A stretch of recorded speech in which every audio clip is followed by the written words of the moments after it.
Morning, good afternoon, or good evening, whenever you're joining us to observe the Tulsa world scene, talk about all things entertainment and culture. My name is Jim Watts. I'm here with my colleagues, the lovely and talented Jimmie Tramel, and the even lovelier and talented Grace Wood.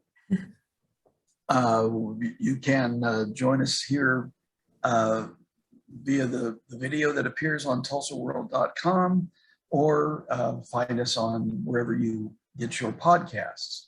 A few weeks ago, Grace, you had a story about a local furniture maker, and I think her life has added something new in the time since that story appeared. Yes, yeah, it has. So I wrote a story a couple weeks ago about Tara Frizzell, and she is a super amazing and talented self-taught woodworker.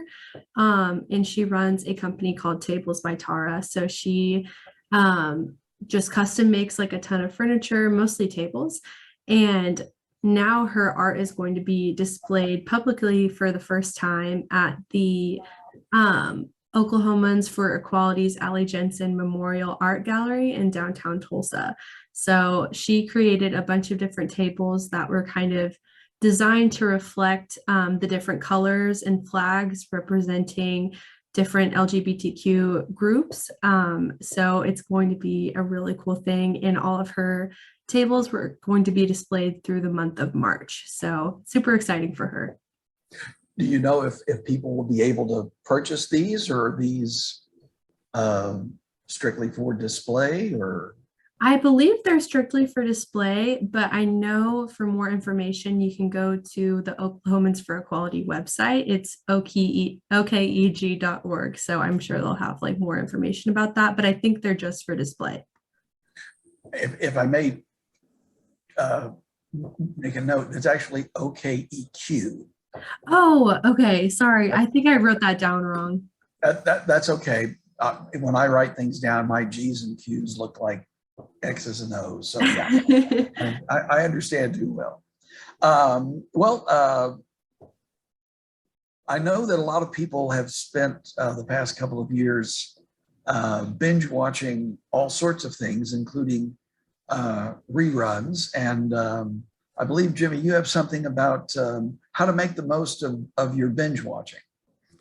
Yeah, as you know, an Oklahoma actress, Rue McClanahan, was in the TV series Golden Girls. It's one of 4 series ever where all 4 of the primary cast members all won Emmys for their work. I mean, I won't ask you who the other 3 shows were, put you on the spot like that. But obviously a beloved sitcom, and there's a new book out called A Binge Watcher's Guide to the Golden Girls. I read the book for a Friday story in the Tulsa World. Just have a bunch of takeaways from what the author wrote about Rue McClanahan, who was born in Hilton, and lots of really cool kind of takeaways from each episode and the series itself. It seems to be generational. Like the author first started watching when she was 8, and her grandmother was 73 and recommended it to her, and they both liked the show. So which Golden Girls character which one do you like the most? First.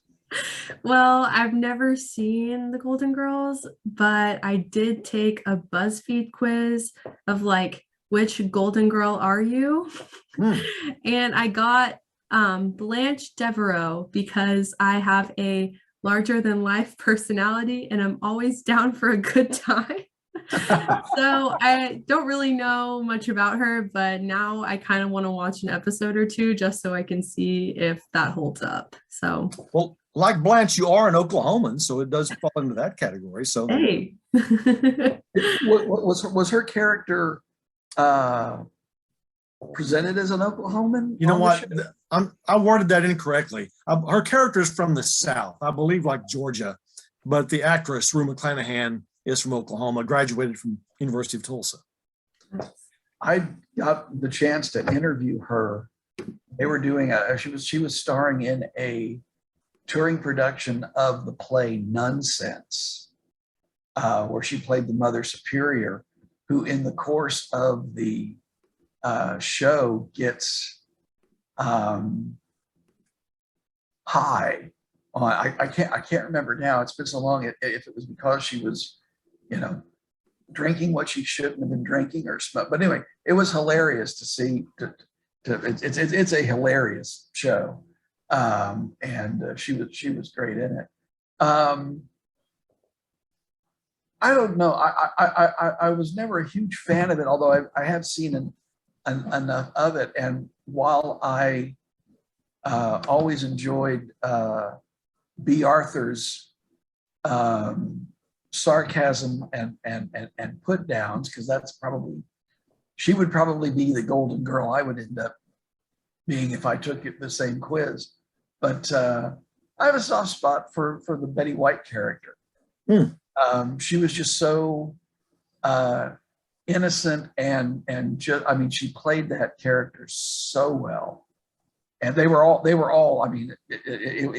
was a perfect triumvirate. Well, since you tease us about, all the ones that have won, what are the other shows that the entire cast is all won Emmys? All in the Family. Okay. Will and Grace. Schitt's Creek. Okay. The only trivia like that I know is what two movies have had their entire casts, not just the leads, but the entire cast nominated for an Oscar? Okay, I need the answer to this. One was Give 'Em Hell Harry, which was a film of a one-man show by James Whitmore playing Harry Truman. The other, so he was the only one he was the only member of the cast. The other one was Sleuth, Laurence Olivier and Michael Caine, 1972, which is one of my favorite plays and movies of all time. So, but anyway, well, since we're talking about old things, I think, Grace, you have something you can contribute to that conversation. I love that transition. Yes, so for this Saturday, I have a story about the Vintage Tulsa show that's coming to the Expo Square, and it's going to be this Friday through Sunday. And I'm super bummed because I won't be in town, and I just really wish I could go because it's going to be huge. There's like 200 vintage and antique dealers who will be there with everything from like antique home decor, vintage collectibles, novelty items, jewelry, clothing, and more. It's going to be really cool. And I talked to 3 different vendors who mostly sell furniture and other home items. One dealer I talked to is named David McIntosh, and he had a really cool story about how he got interested in antiques. He was raised on a farm in rural Kansas, and he lived with his grandparents who came of age during the Dust Bowl and Great Depression. And he said that they really taught him and instilled in him like the value of the items that they had in their home and how important it is to kind of maintain them and reuse them and really make the most of what you have. So this kind of got him started on the path of antique restoration, which he did for several years. And then eventually he started collecting items, and now he has, an amazing collection of antique furniture and artwork and things like that he's been building for over 3 decades. So there's going to be a lot of people like David who will be selling items from their collections this weekend. It's going to be really cool. And I wish I could go, but I encourage anyone who can go to go. I do love the Vintage Tulsa show and highly recommend it. It's a tradition every Saturday out there. 2 of my rider buddies, Michael Vance and R.A. Jones, they set up out there to sell some of their books. And we all think we know stuff and know things and trivial, whatever. Every time I get around those 2 guys, it's like I wish I knew a fraction of what they know. I mean, if you stop and talk to them, even look at their books or whatever, but just stop and talk to those guys, and you'll be impressed by how much they know about everything. Definitely. Okay, well, keeping to a slightly historic theme, we'll have an interview Sunday with Connie Cronley, whose most recent book is titled A Life on Fire. It's about a Kate Barnard, who was a pioneer in creating the state of Oklahoma, really. She was a social reformer who was the second woman in the United States ever to be elected to office. She was the director of the Department of Corrections and Charities. And she helped write the Constitution, was a great one for helping, supporting education, helping with people with mental illness to get it, realized to being an illness and not, I don't know, a failure of spirit or whatever. But then she made the mistake of wanting to take care of members of indigenous tribes, especially the younger members who were entitled to the revenue from the mineral rights on their lands, and that was being funneled off by con men and politicians. And I realize I may have repeated myself there, but and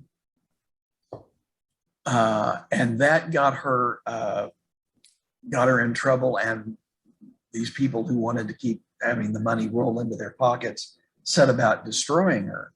As one line in the book says, it was fine when she was just preaching, but then she started meddling. And that was the beginning of her unfortunate end. So that'll be coming this Sunday. Speaking of Sunday, Jimmie, what have you got coming up? Well, when you think about BOK Center, you think about if it didn't exist, think about all the great concerts we would have missed out on, because all these great artists would have had no place to play in Tulsa. Now, I'm not writing about BOK Center. I said that to say this. I'm writing about Circle Cinema. And if 20 years ago, people hadn't come up with the idea to, hey, let's buy this abandoned, dilapidated theater and renovate it to where it can be used again for, positive measures, we would have missed out on so many great things at Circle Cinema over the last 20 years. I'm sure you guys can think of things that have been there or drew celebrities there. So many, like Sundance Film Festival last year, Reservation Dogs premiere, visits from Tim Blake Nelson, Gary Busey, many people. But anyhow, we're going to do kind of a recap on how the idea to renovate Circle Cinema was launched 20 years ago. And then Clark, the co-founder at Circle Cinema, is going to share some of his favorite events over the last 20 years in Sunday's Tulsa World. That's an incredibly rich history, because I remember when the Circle Cinema was an operating theater. And in fact, I think I went to one of the last things that they did before it was shuttered. Mm-hmm. And I'm embarrassed to say it was all 5 Planet of the Apes movies played back to back that they let you for one price. I would go to that.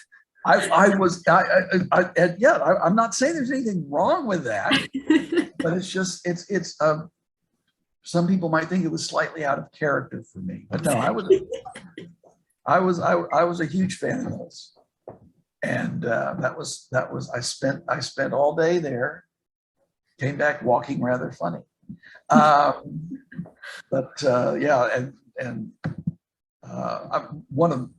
of my favorite things that took place at the Circle Cinema was their tribute to our late colleague Michael Smith, who was the film critic for the Tulsa World for many years and was a huge advocate for the Circle Cinema and what they were doing. And it was really a lovely thing that they recognized their debt to him, and that was a great tribute to him. You know, we bend over backwards sometimes not to congratulate ourselves in print and that sort of thing. But Clark from Circle Cinema just raved to me how much Michael Smith meant to Circle Cinema over the last 20 years. So even if that is not in my story on Sunday, because we don't pat ourselves on the back very much, know that this is true. Yeah. Michael Smith really helped Circle Cinema. Well, if all of this talk has made you hungry, we would recommend you heading up to 10 North Greenwood Avenue to check out Cobbler Mom. It's a limited menu. It's a one woman restaurant.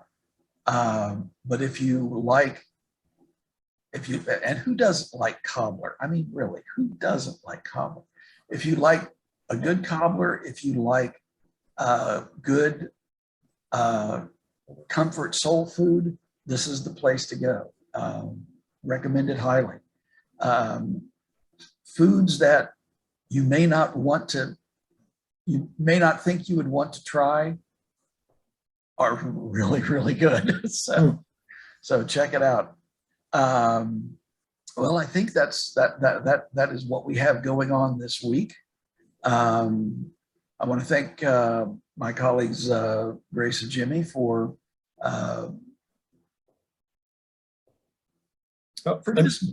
just being you. Where can we hear the podcast?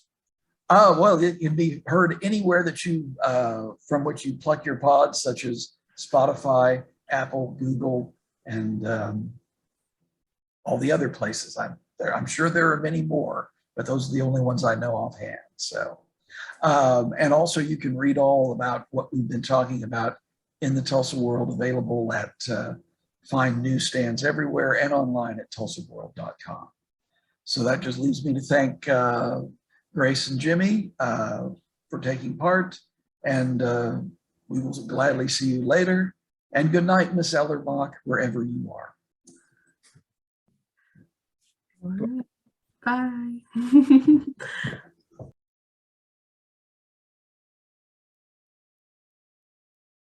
For more information, you can visit tulsaworld.com.